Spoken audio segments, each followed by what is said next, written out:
Welcome back, everybody. Wanted to give another portfolio update as well as some pretty valuable information. So I don't think you'll want to miss this video if you're at all interested in how to buy dividend stocks, when to sell them, and how to maintain them. I've gotten a lot of questions over the past week of users that seem to be somewhat new to the investing game. They're kind of looking at what strategy they want to do. They're interested in a portfolio like mine, where it's a dividend portfolio that has constant cash flow, constant income, but they have a lot of questions. They want to know what makes me pick one company over another. They want to know how they can possibly manage all these companies, and they want to know what metrics to look for with all this type of stuff. So I've gotten a lot of these type of questions. I'm going to go over all of it, and I want to go over a basic overview of how dividends work specific to M1 Finance. And I believe if you are using M1 Finance, or if you're going to go into dividend investing similar to this, you'll want to watch this video. I promise you'll find information that's very useful in it. I make a bet with you. If you watch this whole video and you don't find anything useful in it, you don't have to watch any more of my videos. I promise you'll find something useful in it. So the first thing I wanted to do was give a quick update on the previous week. Let's filter. Oh, by the way, I hit 28,000. So pretty awesome to see. I haven't made any contributions in the past week, but let's take a look at the last week. So we're up 230 bucks, 0.84%. But then the big news is right here. Earned dividends, $40. That's pretty cool for 1 week, right? $40 in dividends. I didn't have to do anything for that. That is true passive income right there. Not having to do anything and getting paid 40 bucks in 1 week. The return is 0.84%. That's lower than the market. The market, which is S&P 500, went up around 2.3% during the same time period. So I'm not beating the market with returns on this, but you have to keep in mind that 1 week periods are not enough to measure that. As well as this portfolio is pretty conservative, and it's more of one that goes up consistently rather than has these big ebbs and flows that the market does. So this makes perfect sense. And you might be thinking, oh, well, I'm missing out on gains when it goes up. I promise you, you'll feel like a genius when the market goes down 10% like it did, and mine trailed that downside like crazy. I lost way less money than the general market did when it went down. So there's two sides to this coin. But I think this is a great week, and $40 in dividends earned is great. The first thing I wanted to hit on was this gain, $40 in dividends earned. Now you need to know that earned dividends are different than paid dividends. Right here, this $40 is earned dividends. If I go to activity, the dividends that show up here are paid dividends. Those are a different time period. So the company, when you own a share of a company, it goes through the X dividend date, and that is when you earn the dividend. When you're paid a dividend is anywhere from about 3 to 6 weeks later than earning it. So this $40 that I got earned here are going to be paid in like 3 to 6 weeks. So I can't expect that to show up here. M1 Finance is lacking in a little bit of transparency of what happens between those two dates. I can't currently on this broker, I can't see who's giving me these dividends. I can't see the amount per company. I can just see that I earned 40 bucks, and then I get all that information of who paid it and everything right here when it's paid. So that's the first thing I wanted to go over, and we can take another look at that. There's 4 different dates with dividends that are really important to pay attention to. And to show you this, I'm going to go over to the Seeking Alpha website. This is a investing online forum. And let's go to a random company here. So let's go to Realty Income Corporation, my largest holding. Let me go and center the screen. Boom. Let's go to dividends here. Now you can follow this. So what you do is you search the symbol there, shows up here. It automatically goes to the summary. This is the return over a year, not the most important thing, but let's go to dividends.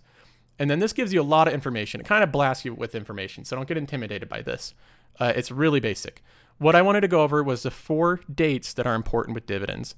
So they're right here. The first is the declared date. This is when the company announces that it's going to be paying a dividend, that it's going to be, and what that dividend will be. So a dividend's a set amount. They might say we're paying 20 cents a share in dividends. Now, then the next one is the X dividend date. This is the most important date of the dividend. That's why it's bolded in black there. And the reason why is that if you hold a company into the X dividend date, you earn that dividend. Now, if you buy the company on the ex-dividend date, you do not earn that dividend. So you have to earn it, or you have to own it before the ex-dividend date. After the ex-dividend date, so when you cross over the ex-dividend date, that is when it shows up here. Earn dividends. You earned it. Now, the record date is usually right after the ex-dividend date. This one's the least important to you because all it is showing is like the company doing accounting and recording that dividend. And then the next important one after the ex-dividend date is the payout date. And that is when it shows up in activity, is when you get to the payout date. So the things I'd like to see from M1 Finance when the developers get time to develop this is I'd like to see transparency of all 4 of these dates. I'd like to see what companies have declared a dividend date, that they're going to be paying it. And then I'd like to see which ones I've passed the ex-dividend date and have earned it specific to the company.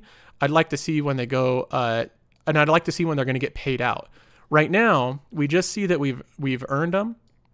We don't see which company it is or how much per company or when it's going to be paid out. We just know it will be eventually.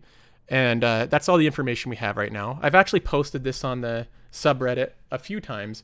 And they pretty much said that they're currently working on this and they're going to be getting to it in the future. Now to go over the heart of the discussion, how do you pick these stocks? Why did I land on these 4 specific utility companies? Why did I land on these consumer companies? You know, there's lots of questions of people asking me why I picked these companies over other ones, what metrics I look for, and that's what I'm going to go over next. So the first thing is I wanted to give you a basic idea of how you can go in and research stocks on M1 Finance. Go to the research tab, click on stocks, and then you have this panel off to the left. It's a basic filter. What you do is you look at dividend yield here, and a basic one I'd start with is just punching in 3 there.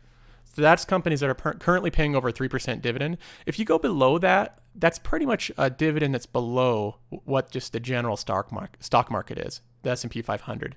So the only time companies should be below that is maybe if they're tech companies or ones that you have smaller holdings with. But 3% and above is a pretty good dividend yielding stock. Now, right there, I get a list of pretty decent stocks. These are ones that, a lot of them that I have in my portfolio, and a lot of them that would be decent to have in the portfolio. But now let's say you want to get more specific. Let's say that you've picked out a few companies, but you want to get one from the healthcare industry, and you don't have any exposure to it, and you just want a good dividend-paying healthcare company. You can click on that, and then it has sub ones here, but we'll ignore that and just look at the basic list. And here we go. Another thing we can do is to get a bigger picture. We can go to 3 years here to see which ones have done well in the previous 3 years. Now, Pfizer is one that looks great because that is a great dividend paying company. That is a fantastic one. We have AbbVie and we have Amgen. And let's click on Amgen. That has a decent return, a decent yield, and pretty good market cap. Then we can go and look at the description and see what they actually do. They're a leader in biotechnology-based human therapeutics with historical expertise in renal disease and cancer supportive care products. So it's a pharmaceutical company that makes things for cancer, and they're a biotech. So decent company to have in your portfolio. And I could do further research. Here's where it gets interesting. Here, let me mute my watch real quick. Sorry about that. Okay, so this is where it gets interesting, and you can do more research on this. With M1 Finance, it's pretty limited what you're able to look up. You can get a basic idea of it. You can look at a little graph and see the performance over the past year. What you can do is you can go back to Seeking Alpha. And I really think this is a decent website for doing this. So what's the Amgen? We can type in AMGN.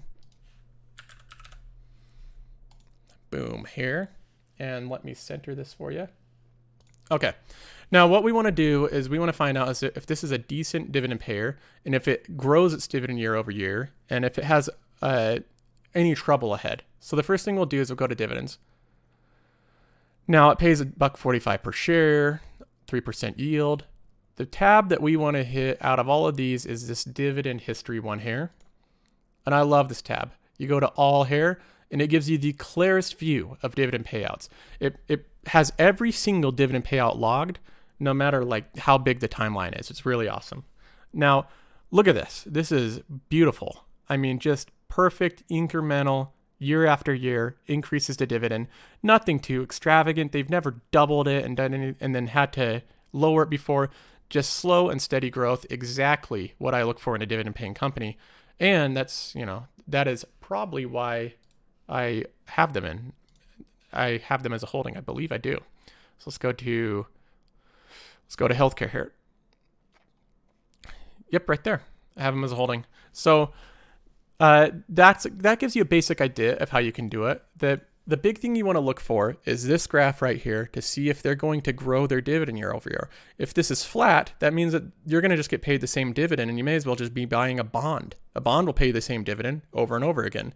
So the difference between a dividend and a bond is a dividend from a company will increase over time. Bonds, the yield you get from that, the interest you get from a bond just stays the same year over year. So they're not the same thing, and you should be seeking a dividend growth portfolio. So Amgen obviously looks really good, but let's go over the situation of comparing two different ones, and one that doesn't look so great and one that does. The examples I give for this is, let's go to SPG, which is actually one of my holdings, and let's go over to dividends. We have a 4.47% yield, which is pretty good for a REIT, right where it should be on average. And let's go to the tab that I always look at, the dividend history. Filter by all. And like I said, it shows like every single individual payment. That's why I love this. If you go to dividend growth, which, it's a dividend growth portfolio, so you think this would be more helpful. But I don't like how it just groups together years as much as I like how the dividend history tab breaks them out into separate payouts. So with this tab, you can see it's had some quarters where it's dropped them a little bit. But overall, the general, if I was to throw up a trend line on this, it just is continually going up in pretty good increments. It looks like it's had a couple years where it's had a little bit of trouble. Now let's compare that with a separate REIT called Blackstone Group, BX. And so if we go to the same thing, we go to dividends here, has a much higher yield, about 7%. To this one's 4%. But let's go to dividend history, filter by all, and you get the idea. So this is a pretty good indicator of what's going to happen when you own these two different companies. I mean, you just look at the past, and the company obviously made the decisions for a reason, and you know what to expect in the future.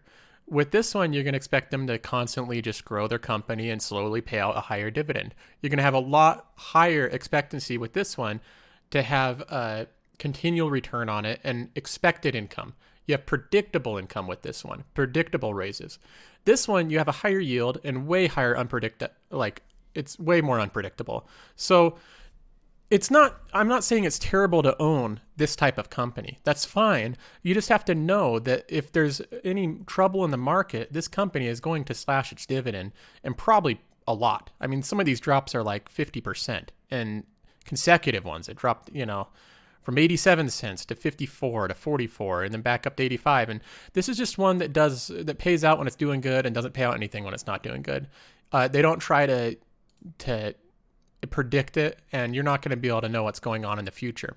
A dividend growth portfolio, the core of it is you want your dividends growing year over year, which this type of company does not provide.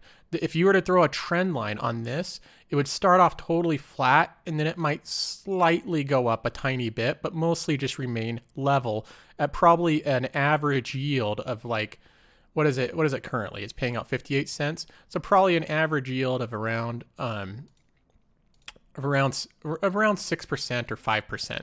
And you're never going to get a better yield on that. So you're always going to have that 6%, even if you own the company probably for about 10 years. And that's not really dividend growth. Even though that's a nice return, it's not a dividend growth strategy. So those are the difference, and that's part of the things I look for in companies. But there's actually a lot more than that. That's just one part of it.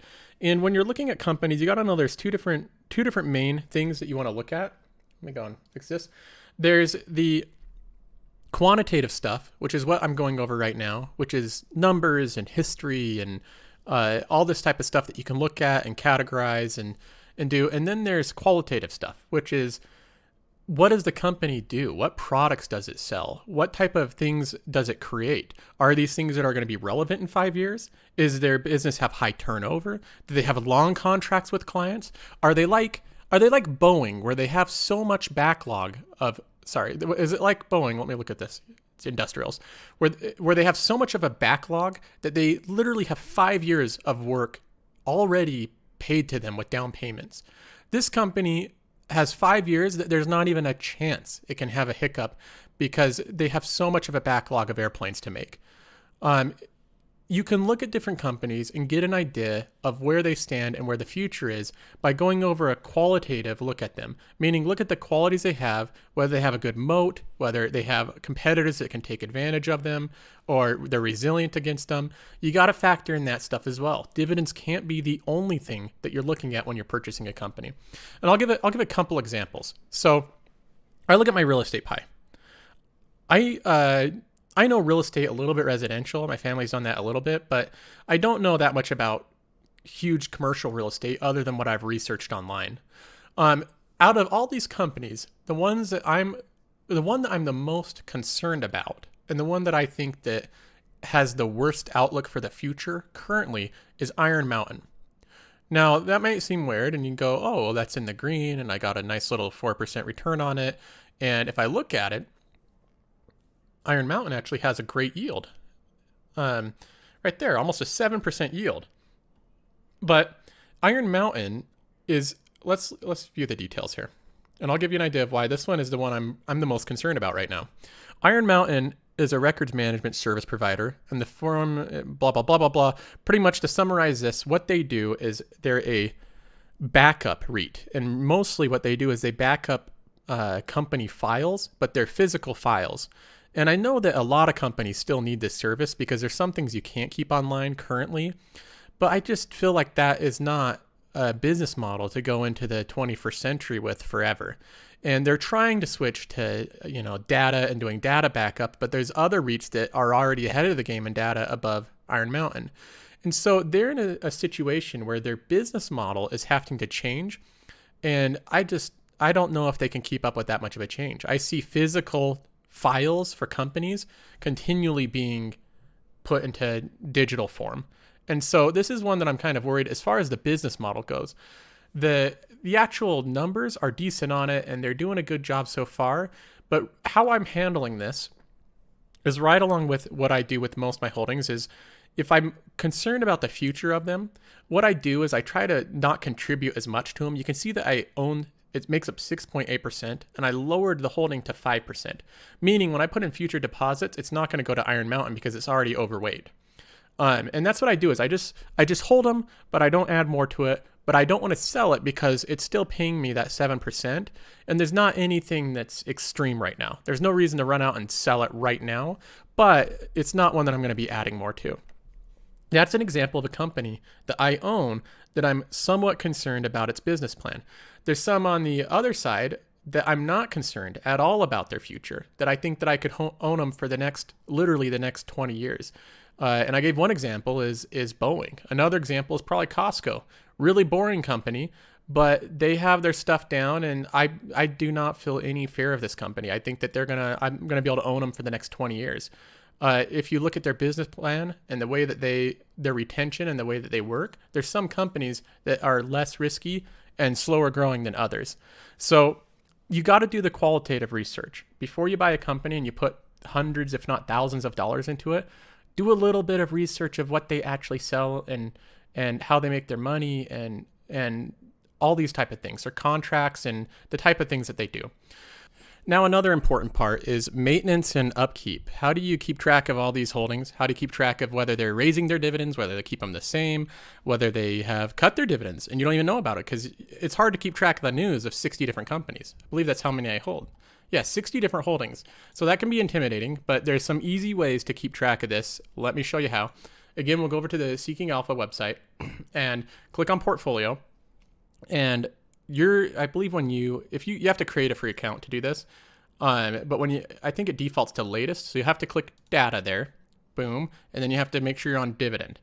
Now, what this does is you have to go down here to this little search box and start typing in the tickers, don't worry about adding in like amounts of shares or anything. Just get the ticker in there for each of your holdings. And what that will do is add them to this big table so that at a glance, you can get all the dividend information for every single one of your holdings. Now, you can organize them by X dividend date and see which ones are paying next. You can organize them by your yield and see which ones are high yield and low yield and all that type of good stuff. But the big thing with maintenance here is a couple things to look for. If you want to scan the list of your holdings and make sure none of them have slashed the dividend without you knowing, all you have to do is browse down this list, and as long as they have a date for X dividend, they have not slashed their holding. If no date appears there, that's where I'd go, hey, they might have cut their dividend. I'm going to go and research this company.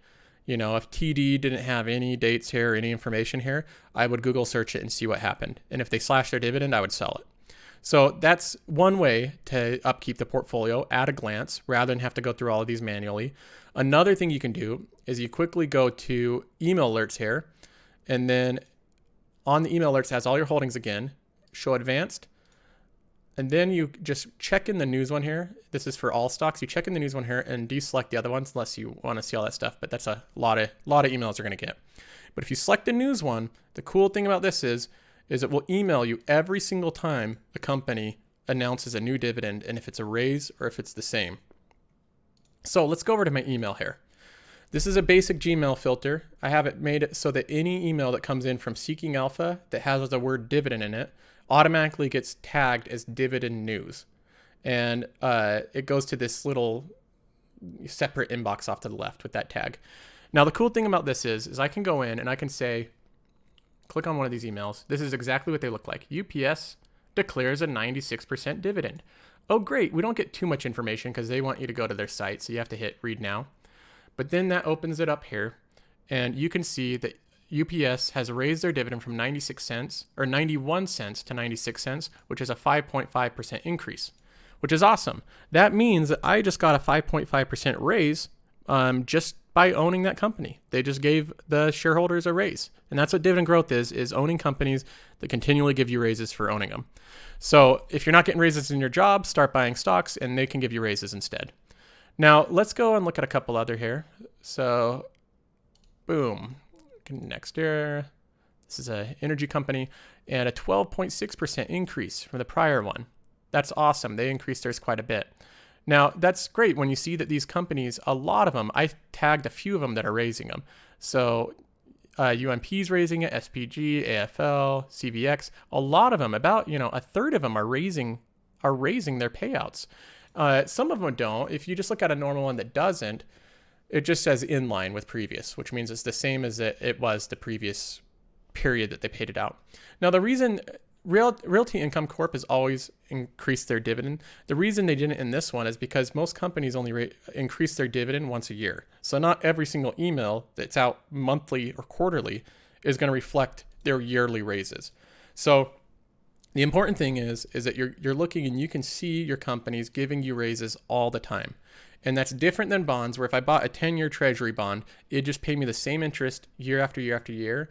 There's no getting a better cost on dividend. So with dividend companies, I'm getting raises for companies that I already have a stake in and already have shares in. And that's a pretty cool thing there. Now, we can go back here. And the last thing, so we found out how we pick stocks, what I look for in them. We found out how to maintain them and get an overall idea of what to look for in maintaining them and seeing if they're doing well, they're doing what you want to. Now the big question is when to sell. And that's usually a lot easier than when to buy. When to buy, there's so many other factors that I look at with quantitative and qualitative and research. And when to sell is usually a little bit simpler. I sell usually under two different circumstances. One, they cut their dividend or slash their dividend. And the second one is the core business model is eroding and I don't see a future in the company. That's the second one is what I see happening a little bit with Iron Mountain. It's a judgment call, but I'm not there yet to sell it. I believe that they could transition over. But those are really the two things.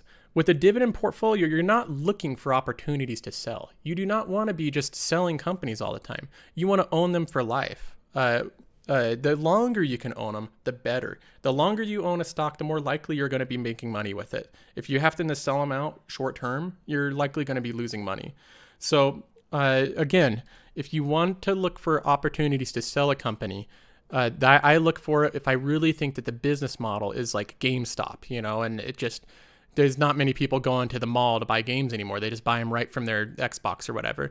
They pay a huge dividend, but that business model's eroding. That's an example of one. And if they cut their dividend and you don't see them returning it very quickly. They say they'll be back up in 2 quarters and they give guidance and that type of thing, I might make an exception.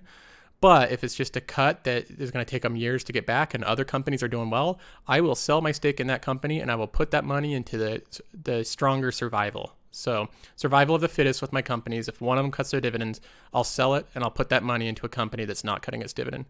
So that's basically the half-hour gist of it. That's basically the half-hour summary of when I buy companies, when I sell them, and everything in between. Of course, I mean, when you're spending this much money on something, you want to be buying good stuff. So I spend a lot of time researching them. But I will say an important thing is to look for companies that you know something about, not ones that I know something about that I put in my portfolio, but make sure that you're comfortable with them as well and that you've done a little bit of research on them, because some of these companies are going to fail. When there's a next recession, some of these companies will go tanking, and you don't want to have only purchased them because somebody else told you about them. So make sure you're doing your own research. All I want to do is just give you an insight into how I built this, what I'm doing. I feel really comfortable with my plan. So in the next recession, I'm committed to holding through it, whether it's a correction or recession or whatever. I'm committed to this plan, and we'll see how it plays out. But I've done enough research that I feel confident going in it. And it was the same thing through our little 10% correction. I didn't blink with it. It didn't affect me that much. It might be different when it falls even further, but right now I feel really comfortable with this. And so I want to give you guys the insight into how I'm doing it. But I encourage you to not just invest in exactly what I'm doing, but make it your own and do your own research with it. So anyway, I hope this is really helpful and it gives you some insight into things to look for, gives you some ideas. Investing's really fun. You can do it yourself. You don't have to just buy ETFs like everybody else advises. There's nothing wrong with buying ETFs, but it's your money and you can buy whatever companies you want. I'm spending a lot of money on this and I want to be able to pick which companies I want to own and which ones I don't. And this platform, M1, gives me a lot more flexibility to build my own custom ETF, the specific companies that I like, and owning the exact percentage I want of them. So if I have the opportunity to do that, I'm going to do it over picking just to own the S&P 500 and the 500 biggest companies. So anyway, I hope this was informational and useful. I plan on doing more videos like this. So this isn't the only time I'm going to cover what I look at in buying companies and selling them. But this kind of gives you, I think, a little bit of a base to start on. So let me know if it was helpful or not. I hope you guys have a good week. It's a short week for a lot of you, so Tuesday today. But anyway, see you guys next time. Bye.